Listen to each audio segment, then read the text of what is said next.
Now let's look at fitting and interaction. So far we've assumed that the effect of each predictor is the same regardless of the levels of other factors. For example, parking on the street has a beta of 0.23 rounded off, regardless of whether it's a male or female, young or old, low or high value vehicle. And interaction allows the model to fit different parameters to each combination of levels. Let's use a simple example and interact sex, which has 2 levels, with the original garage type, which has 5 levels. Select one of the variables you want to interact and pick the other one from this drop down. Click the Create Interaction button and wait as that interaction is created. Here it is. You can select this factor like any other. The first thing we notice when we do select it is that the exposure columns are split, showing each combination of sex and garage type separately. Here we've got carport male, carport female, garage male with 2,751 records, garage female with 1,175 records, and so on. You can select this factor by clicking on it, just like any other, but with one small difference. Because we've interacted sex with garage and we've got garage type in this bottom axis here, we can flip that around by clicking the factor again. Now we've got sex on the bottom, and this female column is split into carport, garage, street, train station, and there's a little dot section somewhere down the bottom here. You can toggle between the two views by clicking that factor. When we tick this factor and refit the model, what we'll see is that we now effectively have 10 beta values instead of 5, the 5 across garage. There'll be a line for males and a line for females.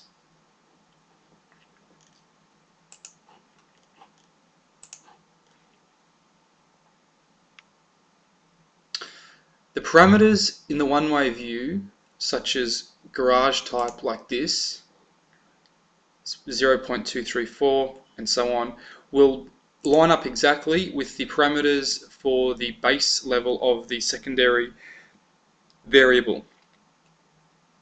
In this case, the secondary variable sex, the base level was male, so these values here will line up with the levels that we saw in the garage type view. Since an interaction produces distinct beta parameters across each combination of levels, at least one of the variables we are interacting needs to be categorical. Now we can interact categorical variables with other categorical variables, which we just did between garage type and driver sex.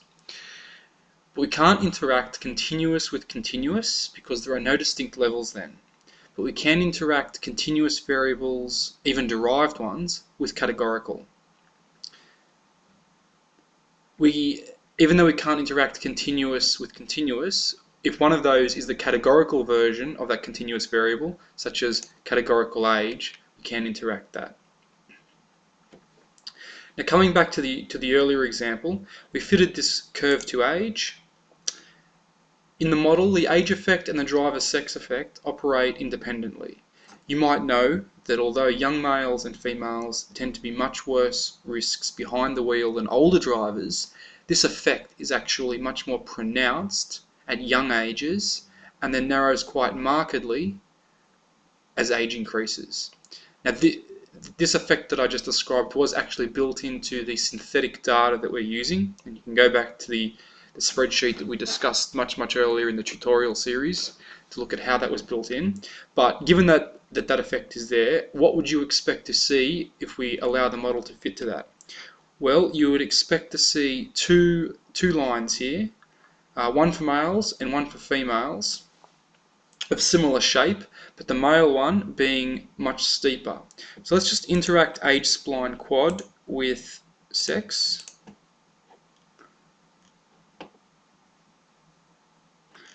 There we go. So this is the line. We haven't yet fit that in the model, so let's just refit the model with that interaction in it. And we took out sex and garage type interaction.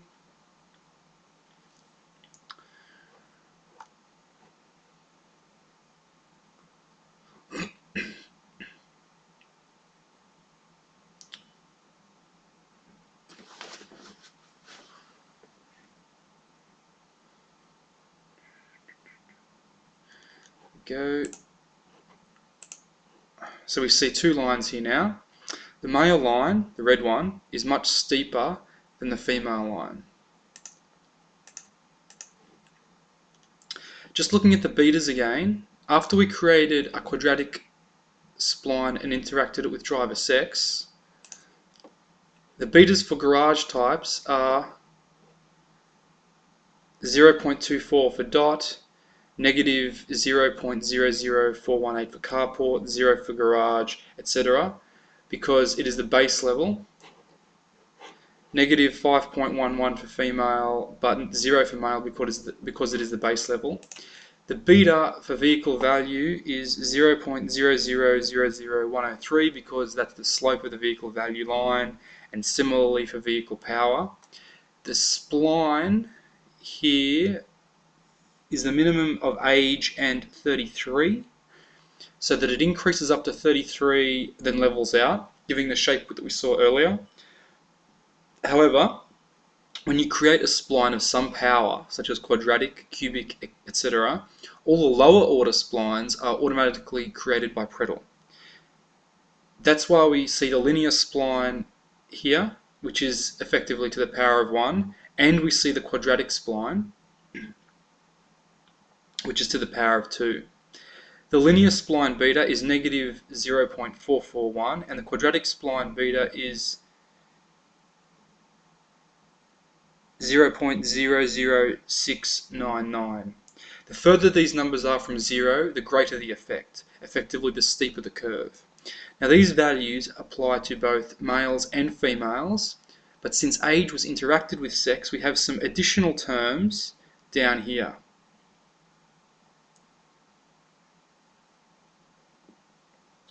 Which these additional terms apply specifically to females.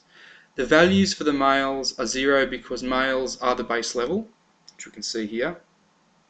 When Preddle scores the predicted values, it adds these betas to the main age effect to get the sex-specific curves.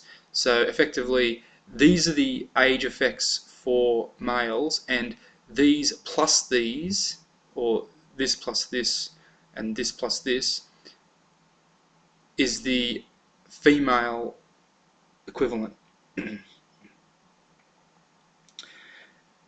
For females, the linear beta effectively becomes negative 0.441 plus 0.333, which equals negative 0.108, which isn't on the table, while the quadratic term for females becomes 0.00159. When we compare negative 0.108 for females to negative 0.441 for males, and 0.00159 to 0.00699, we see that the age effect for males is so much stronger than for females. This is intuitive because the age effect that we are referring to here is basically the effect of being a young driver, which is disproportionately stronger for males, but then evens out between the sexes at older ages. We see a similar thing in the scoring code, where each line progressively adds to the linear predictor. The minimum of age and 33 is calculated, which can be described as age capped at 33. This is multiplied by negative 0.441014 for the linear term, or it's squared and multiplied by 0.006989. For females, however, you can see down here, there's an extra step where the linear predictor is modified further. So these lines apply to both males and females, these lines only apply to females. So how do you know when to fit interactions like this? Well, there are three basic ways. First, you might already know that some relationships like this exist because you're familiar with the data or the process being modelled, such as simply knowing beforehand that the young driver effect disproportionately affects males. Secondly, you can use trial and error to fit different interactions and keep the ones that make sense and are significant. Thirdly, you can use machine learning to find complex relationships within data that indicate the existence of interactions.